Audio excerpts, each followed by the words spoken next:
A while ago, there was a teaser for something that looked like a Pokemon fighting game during a Pokemon event in Japan. There was hype for it, but it subsided for a while. A year later, Pokken Tournament was announced for arcades in Japan, and later, after it came out in arcades, was announced for the Wii U. I was cautiously optimistic since on paper it sounds like a great idea. I mean, a Pokemon game made by veteran fighting game developers. What could possibly go wrong?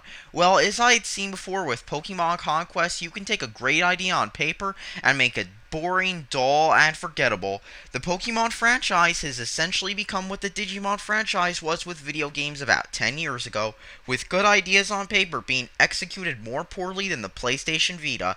There have been dungeon crawlers, tactical role-playing games, and now fighting games made with the Pokemon intellectual property that are dull, throwaway bargain bin trash riding on the name alone. But hey, maybe I'm wrong as usual, and Pokken Tournament really is the next big thing. Now, despite selling my Wii U, I still had a way of reviewing this game. I went to a Wii U owning friend's house and brought my laptop and set up my capture card. I then was able to play using his Wii U and copy of the game while recording it with my Lenovo ThinkPad W520. This way I was able to review the game despite selling my Wii U, which seems to make a better paperweight than a game console.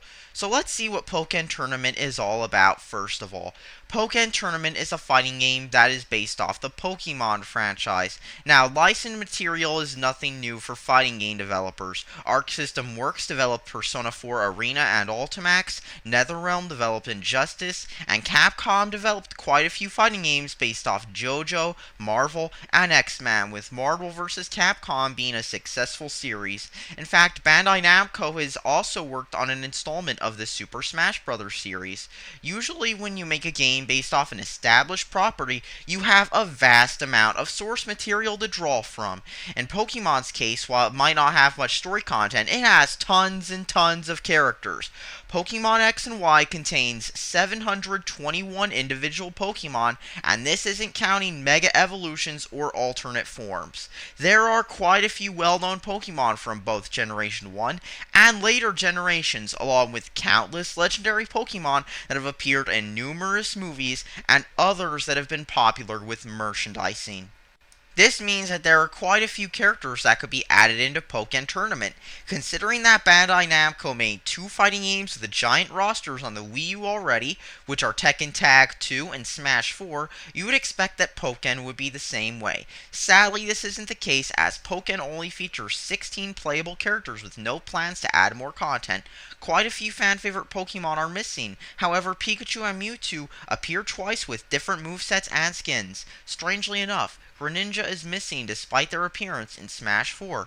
Other Pokemon show up as support characters only, and not as playable fighters. For comparison, Tekken Tag 2 featured 55 characters on disc, while Smash 4 features 51 characters on disc. To make matters worse, Pokken Tournament currently has no plans for DLC and is right now a full $60 game. Tekken Tag 2 is around $23 used on the Wii U, while Smash 4 is $40 used despite the Nintendo tax. This means that Pokken feels light on content even when compared to other fighters from the same developer on the same platform. Let's talk about Pokken's gameplay now. Pokken tries to put a spin on the fighting game formula by having two distinct camera modes. One where your character has movement free in an enclosed circle with a more dynamic camera similar to that of the Naruto fighting games, and another where the camera features the traditional fighting game angle. Gameplay is quite similar, however, in both modes. From what I played of it, it features kiddie pool deep gameplay involving mashing buttons over and over again. Sure, I didn't play too much of it, but then again, even in games like Tekken, it's harder to double perfect enemies in the first or second stage than it is in Pokken. And if you remember Tekken 4 where you could pin enemies against the wall and just beat the shit out of them, you can do that in Pokken 2 as well.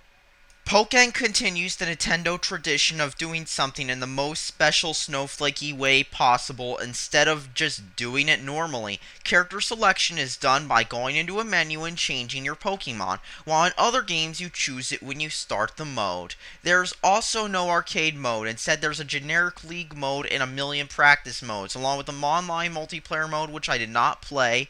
The special snowflake design choices can even be confusing to someone who's used to fighting games such as Smash Brothers, which are on the same system, and I genuinely wonder what went through the minds of the developers of this game when they decided to implement it.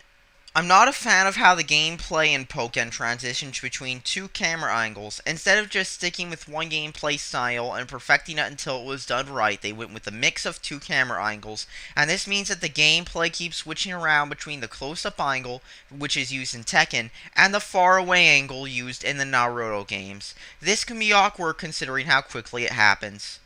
Graphically, the game is a very mixed bag. The game is downgraded from the released arcade screenshots, and it really shows in the quality of the rendering. There are now more jaggies along with some weird upscaling filter on the screen, which can best be seen on a good display. Lots and lots of detail was put into the Pokemon models, and these are the most detailed Pokemon models of any Pokemon game.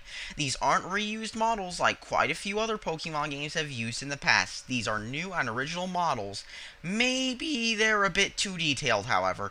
The backgrounds, on the other hand, are a stark contrast to the models. They're static with little detail made worse by the poor rendering quality of Pokken. Sometimes the lighting is good, but then again, even some Wii games had lighting of similar quality. And I also noticed that some of the graphical effects that are seen in games such as Tekken Tag 2 were missing too, such as the motion blur that the characters have. The graphical quality is likely due to the poor hardware inside the Wii U, and while the downgrade of Pokken from what I see isn't Sonic Boom dramatic, it's still a far cry from the Nintendo E3 2011 Garden demo, or quite a few Xbox One and PS4 games. If anything, this game looks more or less like an Xbox 360 port of a PC game, or like Halo 3, where there are these high quality assets buried under blur. Halo 3 did have a much better art direction than Pokken Tournament though. Now, Pokken Tournament runs at 60 frames per second. With one player, Pokken is mirrored across the Wii U gamepad and the TV. The game can only hit 60 frames per second though with one player on the console, as the game drops to 30 frames per second with two players unless you use System Link, which requires two consoles, two copies of the game, and of course two controllers. To do a two-player match on the same system, one player must use the Wii U gamepad, while the other player can use any controller they like, including the now Nintendo taxed game-specific Pokken controller that, as usual, is out of stock everywhere. And yes, they made a controller that only works with Pokken for some stupid reason. You can't use it with Tekken Tag 2, or Injustice, or Smash Brothers, or any other fighting game on the Wii U system. Now sure, you can plug the Pokken controller into your computer and use it as a fighting game controller or emulator controller or whatever. But here's the thing, with the Nintendo tax in full effect for the Pokken controller right now, it's just not worth paying an over-the-top price just for a few emulators. All in all, though, the worst part about Pokken is that it's just boring. In fact, the person whose Wii U I play commented that I just, quote, wasn't feeling it, and that I looked out of it. Which is true. The game is so boring, it might as well make you go to sleep and want to do homework instead. Please, save your money and get the real thing like Tekken instead. Other fighters do nearly everything better, from modes to characters to actually being fun. However, if you're a Pokemon fan whose only criteria for games happens to be this game has Pokemon in it, if you only play games in the Mushroom Kingdom, or if you're one of those people who got made fun of at the lunch table for playing Pokemon when everyone else moved on to different games, then go ahead and buy this game. Otherwise, stay far away from this game and as far away as possible. Thanks for watching, subscribe for more, and please, play fighting games that are actually good instead of this garbage.